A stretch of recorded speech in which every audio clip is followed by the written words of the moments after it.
শীতের লেপ কেন লাল কালারেরই হয়, কেন লাল রঙের হয়? এইটা আমার ছোটবেলা থেকে একটা কৌতূহল ছিল। আচ্ছা, যে কেন কেন লাল রঙেরই লেপের কালার হবে, কেন অন্য কালার নয়? জানো কি? তোমরা কেউ জানো? শোনো তাহলে।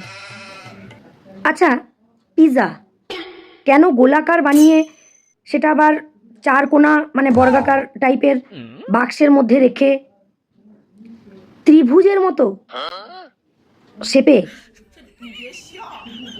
পরিবেশন করা হয়? কেন জানো? জাগে বাদ দাও।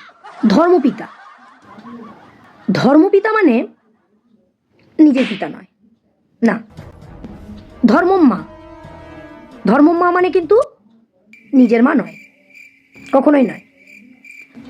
ধর্মবোন, ধর্মবোন মানেও কিন্তু নিজের বোন নয়। আবার ধরো ধর্ম ভাই, ধর্ম ভাই মানেও কিন্তু আমি যতদূর জানি নিজের ভাইকে বলে না। আচ্ছা, কিন্তু ধর্মপত্নী, ধর্মপত্নী মানে কিন্তু নিজের পত্নী। কি করে হয়?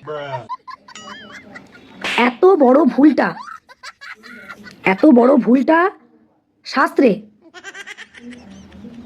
কি করে করা হলো? তোমরা কি কেউ জানো? কেউ জানো? তাহলে তাহলে তোমরা যখন ধর্মপত্নী কেন নিজের পত্নী হলো, ধর্মপিতা কেন নিজের পিতা নয়, পিৎজা কেন গোলাকার শেপে বানিয়ে সেটা চারকোনা বক্সে রেখে ত্রিভুজ করে খাওয়া হয়, এই উত্তরগুলো যখন জানো না, তখন লেপ কেন লাল হয় তোমাদের জেনে কি হবে? আজব তো, আমিও জানি না লেপের কালার কেন লাল হয়, অত জানার দরকার নাই লেপ কেন লাল হয়।